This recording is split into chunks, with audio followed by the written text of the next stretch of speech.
Hi, Misha here, and after literally years of waiting, 2021 has brought us quite a nice product line from FB-Radom Poland, formerly the factory Circle 11, and before that, FB back in the 1930s. The original, the one, the only. In February, we got the mini Beryl M1 pistol in 5.56 223, and then in the middle of March we brought you the Beryl M1 in 7.62 by 39 rifle, and now we bring you the final member, probably the one you've been waiting for. Presenting the Beryl M1 in 5.56 NATO 223 as a rifle, 18-inch barrel, 1-9 twist, cold hammer forge, chrome lined, standard length gas system, standard Beryl features,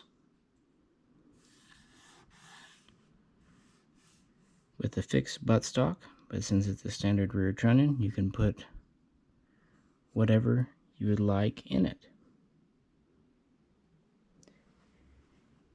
And these are all imported by Arms of America and distributed by Atlantic Firearms, who also, in the case of the two rifles, remanufactures them from compliant sporters into full-featured American guns with the requisite 6 U.S. parts. So here it is, after a very long time. Let's take a closer look. The mini Beryl and the Beryl, and yes, it is Beryl because its code name for the project was the element beryllium, just like tantalum. Anyway, the difference between the mini and the full size, in the rear, they're virtually the same. Same receiver, they receive the same features. They even used essentially the same rail system. The differences begin here. The mini has a short gas system, and the rifle has a standard length. Both of them use this kind of quick remove handguard setup, but this one uses a pin. This one uses a lever.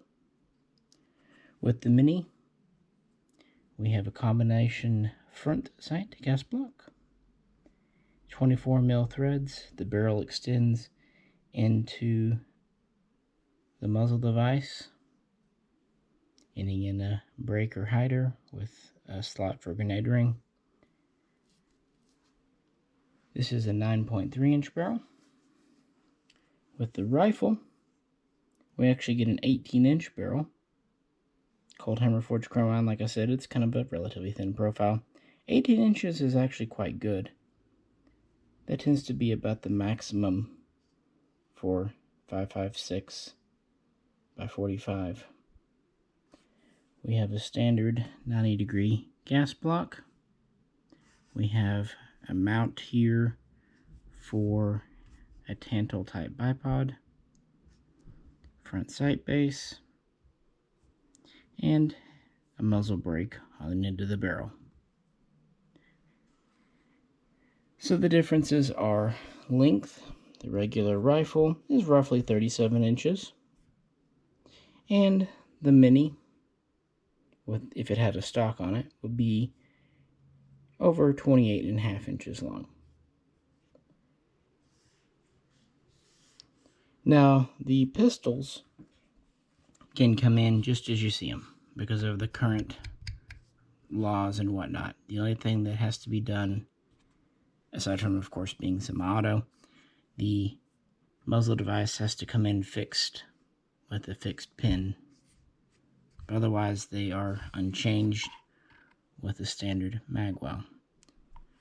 Rifles, though, I'll move this up just a little trickier.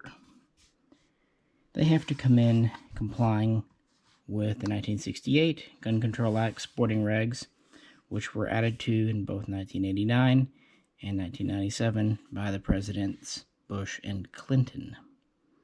Meaning these have to come in with a thumbhole stock and low cap sporter Magwell and nothing on the barrel.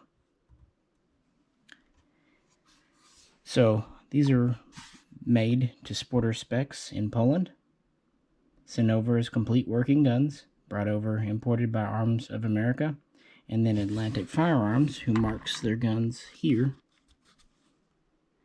converts them. They pull off the sporter stock and put on a standard stock and grip, not having to change the rear trunnion. Notice it is a 3-rivet style. And for the Magwell, they have to open these up to take standard Beryl mags. They don't have to do much else up here. And the only thing they do to the barrel, which is actually a bit of an improvement over the military Wz.96c, they thread it 14x1 left hand and then screw on a muzzle device. Now the military guns, while they use a muzzle device that looks like this, it's actually pinned onto the barrel like your sight base or gas block would be, 2 pins running through. In Poland, they did this for accuracy and for grenade launching. But in America, that doesn't really help us. So this is threaded on and then timed with, I'm not sure how they time these, probably a washer. It's secure, it doesn't come off. I mean, you can unscrew it, but you would need a wrench. So it actually, I would say, is an improvement because it gives us 14x1 threads and the ability to switch around. Let's look at the job they did on the Magwell. Again, this one with the Mini is factory. It was not modified here. And here's the one cut out, modified by Atlantic. Quite nice and even, no sharp edges. Nothing like that. And magazines pop in easily enough. Hard to do on a video like this, but I was gonna do that. Hold on a second, I'm gonna sit you down. Upside down Magwell insertion. There we go. So the magazines fit just fine. No play to speak of. But as you saw, it goes in plenty easy. Now these do need those 6 US parts. When we did the Beryl 7.6239, we used US magazines. But for best reliability, want to use the military mags. Therefore, our US parts here are our muzzle device, our pistol grip, buttstock, and this time trigger group. And this looks to be the enhanced trigger group FCG from FIME. That could change depending on availability of the parts, but that gets you to 6, 3, 4, 5, 6, therefore legal to use with any mags you so choose. The handguards are factory, and of course barrel, receiver, the entire bolt group including the gas piston are all original. Even have the spring-loaded takedown button.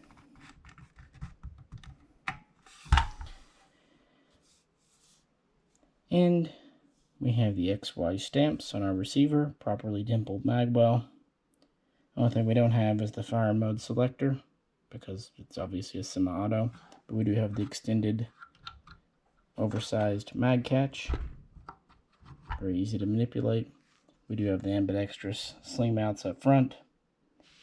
And we have our traditional iron sight. And on top of that, we have the Beryl style dovetail in the front and post in the rear. So this will take the standard military stuff. Since on the military guns, there's the selector here, there's not really room for a side rail. Their solution was the POPC system we've talked about in many videos. I just pulled mine off my other gun. When these are brand new, sometimes you have to do some minor fitting, i.e. use a rubber mallet. So I don't have this one latched, but just to show you, this needs to be latched in the back, and it dovetails on both sides in the front, meaning it has a very secure fit. And this is the current generation, Generation 4 true Picatinny mount. It's considered the lightweight model. You can still use your iron sights, and it mounts quite low, as you can see, compared to the mini Beryls here, and gives you a very good sighting option. Now, if you do want to use a side mount, Atlantic has tested the the master mount made in the USA for guns without side rails, and it does seem to fit and function just fine. This will take standard pistol grips, standard trigger groups. It'll take standard buttstocks, with the exception it does have that mount stud. So a little bit of a clearance needs to be cut on the sides of the stock. Or you can just shave the corners off the square in the back. So with little to no mods, most standard stocks meant for an AKM, AK-74 will fit right on. And of course stocks meant for the Beryl will go right on with no complaints whatsoever. So yeah, this is a 5.56 223 gun, semi-automatic Beryl M1. What makes this important? Why do people want this maybe over the 7.62 by 39? And why will there not be a 5.45 by 39? Well, as always, now that we've looked at the gun, let's talk a bit about history. In the past, semi-automatic AKs in America, chambered for 223, 5.56, kind of had a mixed to negative reputation. And this is because many were commercial grade, from the Valmet M71 through the Chinese 84S, through the Romanian Romac 3, SAR 3, Wasser 3. Part of it was magazines, especially during the ban era. Another part was they were just kind of put together, some of them at least, for the US market. So what kind of lends the Beryl the dependability, the reliability we come to know and expect from an AK is that that's not where it started. And we've covered the history so many times, but just to really try to see how fast I can say it. In the 80s, Poland developed the Tantal, becoming the WZ-88, to fire 5.45 by 39. They didn't want to just copy the AK-74 for several reasons. They wanted to go their own way. But it took them a long time, almost a decade. And by the time the Tantal was ready, wouldn't you know it, 1989, the communist government was voted out of power. The Soviet Union was still there, so Poland was kind of in a neutral position in 1990. But at the end of 1991, the Soviets were gone too, and therefore Poland could really join the West. And they didn't want the Tantal in 5.45. In fact, they only ordered 25,000 just to kind of keep Circle 11 factory, soon to be renamed FB, up and running, because they put so much time and energy into the Tantal WZ-88 production line. But they already reworked it to fire 5.56 by 45, even having domestic sources of ammo. And it was very clear by the mid-90s they wanted to get closer with NATO and eventually join. And funny thing, the Tantal was actually declared obsolete before the AKM AKMS. Yeah, the gun that the Tantal was meant to replace actually outlasted it. And in fact, there was a batch of AKMSs made in 1994 through 1995 just to kind of supplement the existing inventory until the Beryl was ready, because work had already begun on it, and the very first prototypes were ready at the end of 1995. They would do 11 of them, mostly the 18-inch rifle, but they would do a few with the 9-inch carbine. The rifle would soon be adopted the next year after preliminary trials as the KBS Wz.96, and the carbine would be the KBK Wz.96. And from there, they would be officially adopted into service in 1997 and quickly earn a military pedigree. They would be updated to correct issues, perceived or real, from soldiers. Already by 1999, there were some things like this spring-loaded latch here, and they were continually updating the rail mount system, the POPC, and things really got kicked into high gear in 2002 through 2004 when Poland sent some troops to Afghanistan and Iraq, and based on feedback there. This is why we have the Wz.96a, 96b, and 96c that these are based on. They would do a few things like enlarging the ejection port. They would enlarge the controls for easier handling. But the biggest changes were to the handguards. That's why I kind of put this one on the 7.62 up here. This is kind of intermediate style. Later they would go to a true metal quad rail.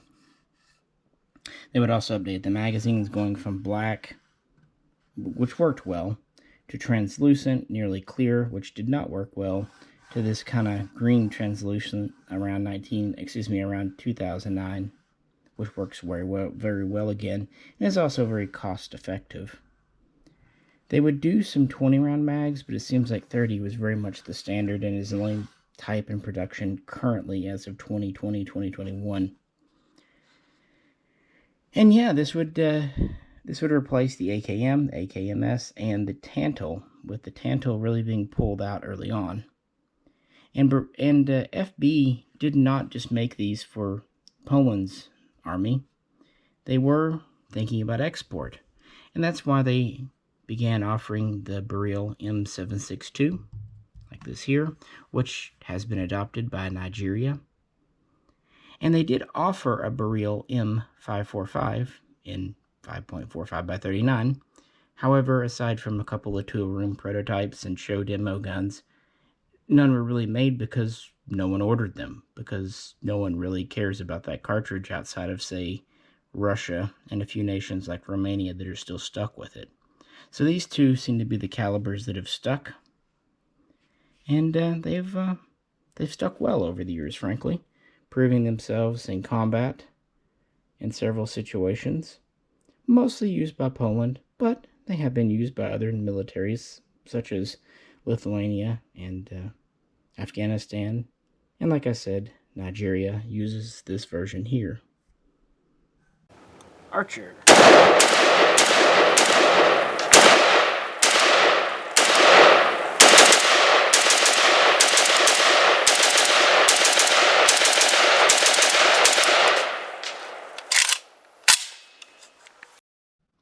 So being a real military gun designed for the 5.56 cartridge, feeding from magazines designed to meet military standards, is why shooters are interested. Collectors, who can also be shooters, are interested because this is really going to be the last AK model from FB-Radom. Of course, they manufactured the milled variants, then the AKM, AKMS, and then briefly the Tantal, only about 25,000. And they've manufactured the Wz.96 Beryl. But after this, they pretty much have pushed the AK as far as they can go. In fact, their project after this was known as the MSBS. Today is often known as the Grot. And this will be replacing the Beryl, but not for some years, at least not in the full military. So it does have a position there. And it has to be said that semi-automatic FB AKs are very uncommon in the US. Now, IO did import the Archer 01 made by FB back in the 2012-2014 time period. This is a different model. It's a different importer. It doesn't have the silly cutout notch in the safety. It doesn't have some of the shortcuts that IO contracted. It is a different gun, marked Beryl M1, but there was a small batch of very similar guns to this imported in the day. But only 700 came in, and when they hit the market, they were 1,500. People complained. But funnily enough, once they disappeared, people started paying $2,000, $3,000, even $4,000 for them on Gunbroker. It didn't seem so bad, though, because as early as 2015, a new company, Radom USA, was saying that they would import Beryl rifles, pistols, what have you. Unfortunately, for a lot of people, this never happened. While Radom USA did show some product at SHOT Show 2015, 2016, they never actually went into full production, full importation, and thus hit the market. And it was in 2017 that that company was dissolved, was taken off the registry. And then in 2018, that's when we get Arms of America. They took over with the FB products at first and for many years, just importing parts like pistol grips, magazines, handguards, scope mounts, and rails. And they also imported the WBP line. First parts kits, then Lynx, then Fox, Lynxes, Lynxi, Link, Foxes, which they still do today as well. So they're kind of the go-to people for Polish imports. And it took years upon years to get these guns in the country, especially the rifles.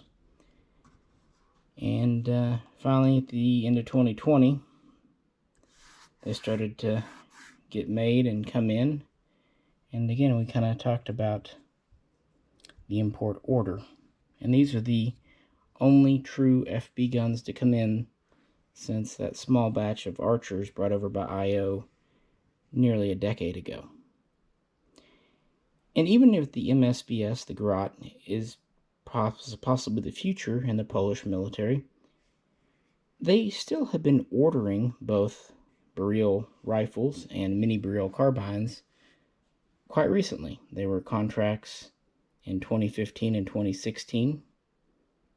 They ordered over 17,500 more rifles, nearly 8,500 more carbines, and they contracted with FB to update some of their older 96As and 96Bs to the new 96C standard.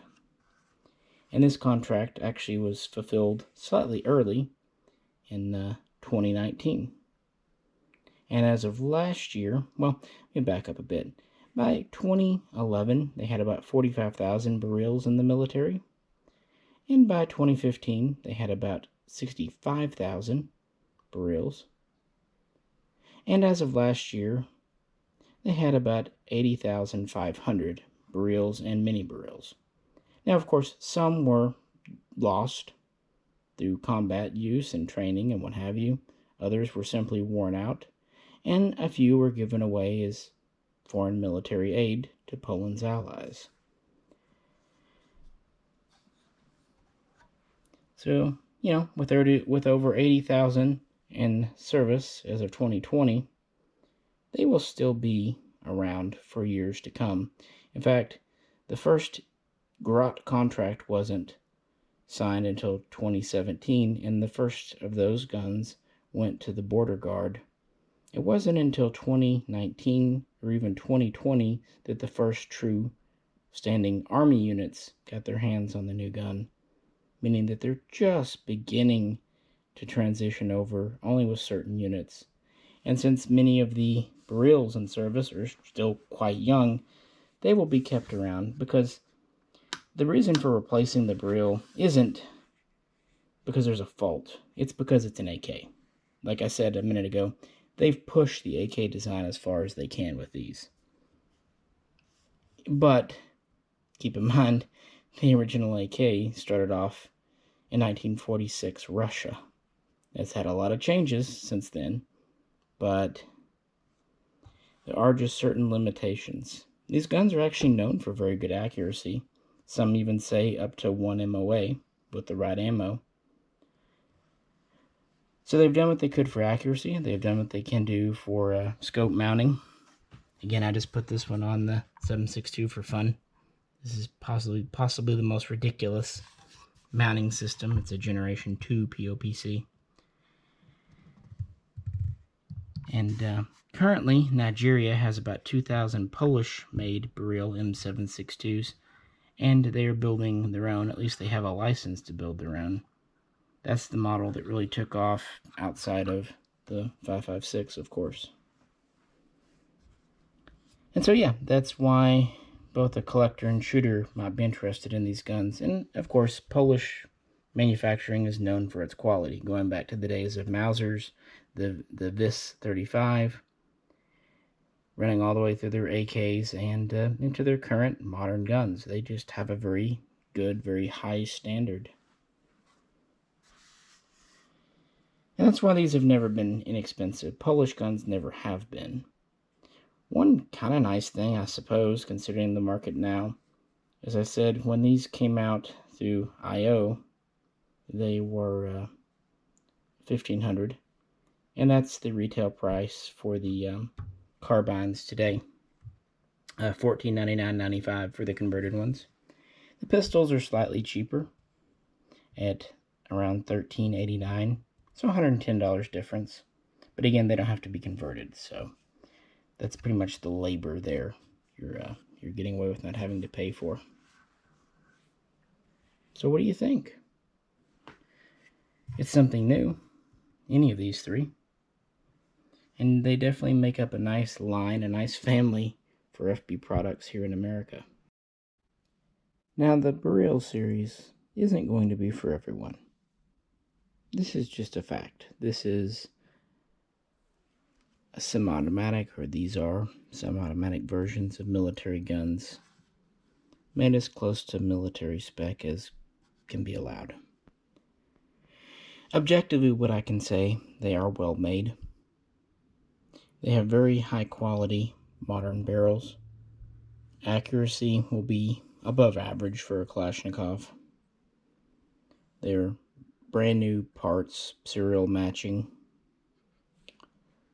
and they're of the latest Wz.96c pattern with all the current features. I think it's also safe to say that Arms of America and Atlantic Firearms has taken more time with these than IO ever did. Cutting the magwells out better, actually making sure that the muzzle brakes are on right side up, small things like that, and not butchering the safety. But these may not be for everyone. Again, they don't have side mounts, even though they are compatible with some US options. I think the Beryl type over the cover mount is quite nice. It does hold 0, at least battlefield 0, just fine. It is worth pointing out, like I said, that there will have to be some minor modifications if you want to use different stocks, assuming you don't want to use a Beryl stock, just because of how this is done back here. And they don't take standard handguards. They will take standard, at least the rifles will take standard lowers, but the uppers are like a tantal. They're specific, so that might turn some people off. And of course the Mini definitely takes its own handguards. That's just kind of where we're at there with it. And with the Mini, some people don't like that this rail is here. It can be removed. It's riveted on though. And Jay talked about the rear trunnion. I think an 18-inch barrel on this makes sense. It's still, like I said, just over 37 inches. So not bad there. They do take their own mags. Now these are available right now, brand new, for 30 to 35 bucks. In the future, who knows? Other 5.56 mags can be modified to work, for example, arsenals, but those actually cost more money. It's worth pointing out that while these mags are battlefield, I mean, these are the military mags. Set you down for 1 second again. It has to be said that they are not metal tabbed. They're just polymer. Now, Jay and I have owned Beryl mags for coming up on a decade now, and none of them have broken on us. Again, these are combat proven, and these are 3rd generation mags, so they should hold up fine. But I want to be fair that they are not metal. Now, the bottom is metal, of course. Floor plate. So magazines might be a concern. Of course, you can always get the 7.62x39 version that takes standard AK mags. This one here does have the original fire control group. Again, this one has a US made one for compliance.